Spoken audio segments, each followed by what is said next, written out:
இன்னைக்கு நம்ம ஒரு தொட்டியில் எப்படி அலங்கார செடிகள்லாம் வைக்கலான்றதை பார்க்க போகிறோம். இந்த தொட்டியில் என்ன செடி வைக்கலாம், எப்படி செய்யலான்றது ஸ்டெப் பை ஸ்டெப்பாக சொல்லியிருக்கோம். அதனால் வீடியோ ஸ்கிப் பண்ணாமல் பாருங்கள், அப்போ தான் உங்களுக்கு முழு இதுவும் தெரியும். என்னுடைய வீடியோ தொடர்ந்து பார்க்குறவங்களுக்கு இந்த தொட்டியில் இதுக்கு முன்னாடி என்ன இருந்ததுன்னு தெரியும். அதையும் நான் மேலே லிங்க் கொடுக்குறேன், நீங்கள் பார்த்து தெரிஞ்சுக்குங்க. நாங்கள் இந்த தொட்டியை பயன்படுத்துறதுனால இதை எப்படி வேறு வழியில் பயன்படுத்தலான்றதுனால இதை செடி வச்சு காட்டியிருக்கோம். நீங்கள் உங்கள் வீட்டில் சின்ன தொட்டியில் கூட வச்சு பயன்படுத்தலாம். எங்களை சப்ஸ்கிரைப் பண்ணிக்கோங்க, அப்போ தான் தொடர்ந்து cooking, gardening, vlogs, positive vibes இந்த மாதிரி நிறைய விஷயங்கள் நம்ம தெரிஞ்சுக்கலாம். வாங்க இப்போ இந்த செடியை எப்படி நடவலான்றதை பார்ப்போம். வணக்கம் தோழர்களே. நான் வீடு கட்டும்போது எல்லாருக்கும் தெரியும், முதல்ல கட்ட வேண்டியது என்னன்னா தண்ணி தொட்டி தான். இல்லை தண்ணி ஒரு அடிப்படை வசதி. அந்த தண்ணிக்காக இந்த தொட்டியை நான் கட்டி வச்சிருந்தேன். முதல்ல கட்டி வைக்கும்போது அது ரொம்ப நாள் பயன்பாடு இல்லாமல் இருந்தது. அப்புறம் என்ன பண்ணேன்னா கொஞ்சம் கலர் மீன்கள்லாம் வளர்த்தேன் அந்த தொட்டிக்குள்ள. ஸோ கலர் மீன் கிட்டத்தட்ட ஒரு நிறைய வருஷங்கள் வளர்க்கும் போது பார்த்தீங்கன்னா அப்பப்போ அதுக்கு ஒரு மழை காலங்களில் ஒரு நோய் வந்துடுது. இந்த நோய் வர்றதுனால அந்த மீன்கள்லாம் இறந்து போகுது. ஸோ எனக்கு அது கொஞ்சம் பராமரிக்க கொஞ்சம் கஷ்டமா இருந்தது. ஸோ அதனால அதுக்கு என்ன மாற்று வழி பண்ணலான்னு பற்றி யோசிச்சுக்கிட்டே இருந்தேன். அப்போ எனக்கு திடீர்னு ஒரு புது ஐடியா வந்தது. அந்த ஐடியாவை தான் இப்போ நான் உங்களுக்கு சொல்ல போறேன்.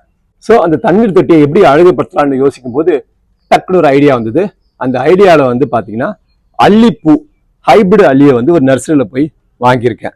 ஸோ நீங்கள் பார்க்கக்கூடிய 3 தொட்டியில் 3 விதமான அல்லிப்பூ 3 கலர்ல இருக்கு.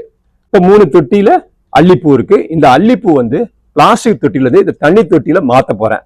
எப்படி மாற்ற போறேன் என்பதை பற்றி நம்ம இப்போ பார்க்கலாம்.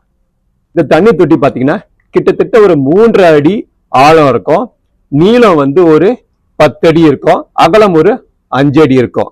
ஸோ அந்த தொட்டியை நல்லா கிளீன் பண்ணிட்டு அடியில கல்களை போட்டு மேல ஒரு 10 பாந்து மண்ணை போட்டிருக்கேன். ஏன்னா இந்த அல்லிப்பூ வளரும் போது அது கீழே ஒரு பிடித்து இருக்கணும். ஸோ மண்ணும் கல்லும் சேரும் போது அது வேர் வளரும் போது நன்றாக அந்த பிடித்தம் கிடைச்சி நல்லா வளர்ச்சி வரும். ஸோ எவ்வளவுக்கு வேர் வச்சு வருதோ அவ்வளவுக்கு இலைகள் உண்டாகும். தனியார் நர்சரியில் வாங்கின அல்லிப்பூல பெரிய வளர்ச்சி கிடையாது. ஹைட் பாத்தீங்கன்னா ஒரு 2 அடிக்குள்ளதான் இருக்கும். இப்போ இந்த தண்ணி தொட்டியில ஒரு 3 அடிக்கு மட்டும் குறைவா தண்ணியை நிரப்பிட்டு இந்த அள்ளி செடியை உள்ள அப்படியே எடுத்து வச்சிட வேண்டியதான். ஸோ கொஞ்சம் வளர வளர தண்ணியுடைய மேலோட்டமும் நீரோட்டமும் கொஞ்சம் கொஞ்சமா நம்ம பெருக்கிட்டு வரும்போது இதனுடைய காம்பு நல்லா ஹைட்டா வளரும் போது மேல கொண்டு வந்துடலாம். ஸோ இது கிட்டத்தட்ட ஒரு மாசத்துக்கு மேல ஆகும். இதுல லேஸ் ஆயிரும் பார்த்தீங்களா, இது டக்குன்னு முடிஞ்சிடும்.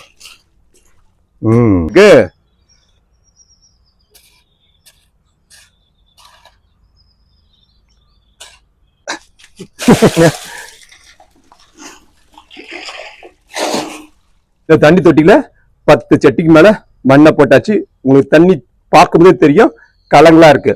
இதுல மெதுவா இந்த அள்ளி கொடியை கொண்டு வைக்க போறேன். தண்ணி தொட்டியில இறங்கியாச்சு. இந்த தொட்டியில 3 அள்ளி செடியை வாங்கியிருக்கேன் வெவ்வேறு கலர்ல.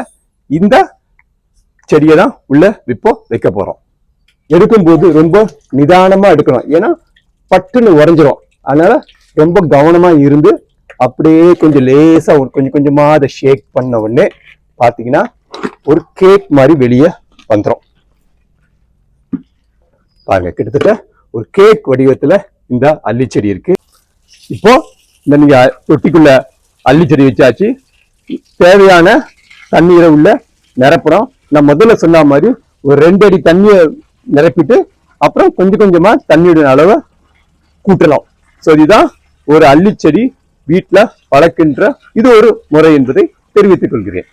அடுத்த வீடியோ பதிவுல இது எந்த அளவுக்கு வளர்ந்திருக்கு, எவ்வளவு இலை வந்திருக்கு, பூ முட்டுக்கள்லாம் இருக்குன்னா நம்ம பார்க்கலாம். மீண்டும் சந்திப்போம். ஆதவன் ஃபார்ம் சார்பாக.